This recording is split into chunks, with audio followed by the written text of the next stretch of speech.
Takže pekný deň vám prajem, vážení diváci. Dneska máme takéto živé vysielanie z takejto krásnej prírody. Ako vidíte, začína trošičku pršať a snežiť, ale to vôbec nevadí, neprekáža. Ja som v prírode rád. A tak narýchlo vám chcem povedať, keďže sa blížia voľby a keďže aj pán prezident sa nechal počuť, že sú veľmi dôležité a je veľmi dôležité, aby všetci ľudia išli voliť. Áno, má pravdu, on veľmi dobre vie, čo hovorí. On dostal už od Američanov svoje pokyny.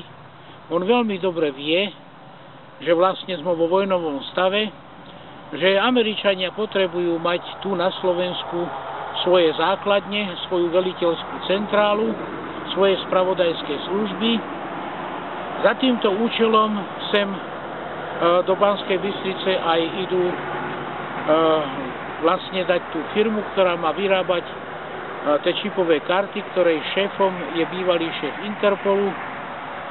A to všetko má jeden súvis jednoducho s tým, že sa tu pripravuje územie, slovenské územie, z ktorého sa bude riadiť vojenská taktika proste Spojených štátov amerických proti Rusku. Toto je fakt, toto je pravda, toto Kiska veľmi dobre vie, toto vedia aj všetci ostatní politici v Národnej rade, ale ani jeden z nich proti tomuto nič nerobí.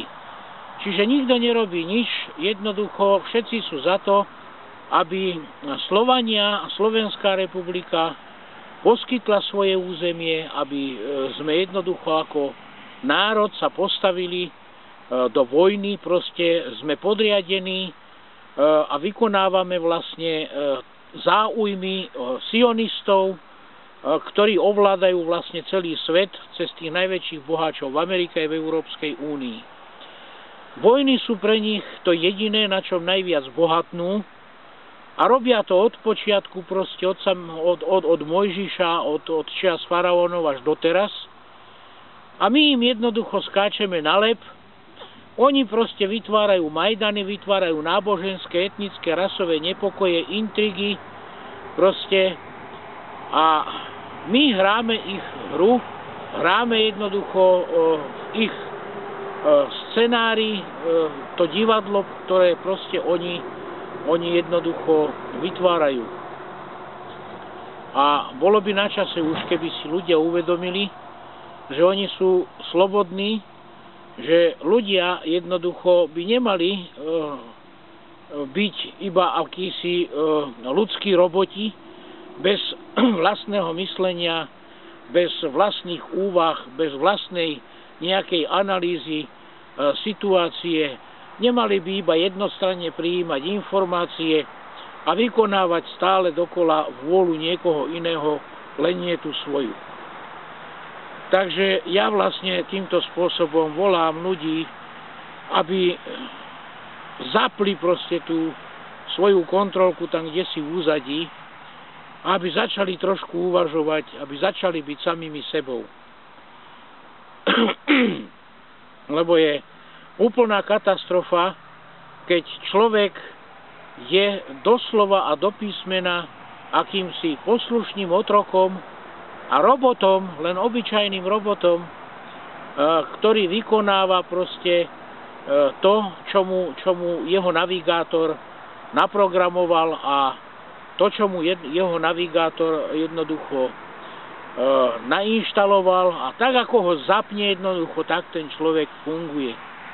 A my není sme ľudia v takomto prípade, a preto jednoducho vás naozaj volám, aby ste sa stali ľuďmi. Aby ste o tomto popremýšľali a aby ste aj vo voľbách jednoducho sa rozhodovali podľa tohoto.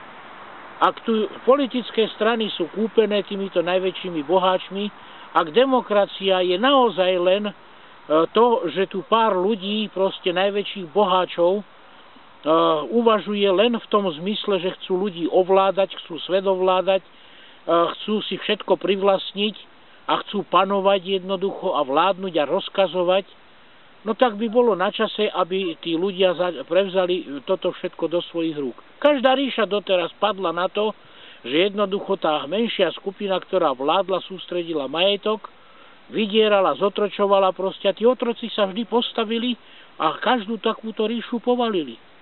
Toto je posledná angloamerická ríša jednoducho, ktorá musí byť povalená. To dokážete len vy. Len spoločne proste, keď sa postavíme a vzoprieme a nedovolíme, aby sme proste zbytočne zabíjali ľudí, len preto, že pár židovských boháčov v Amerike, v Európskej únie chce bohatnúť. Nedovolte to. Nebuďte hlupáci. Nebuďte hlupáci.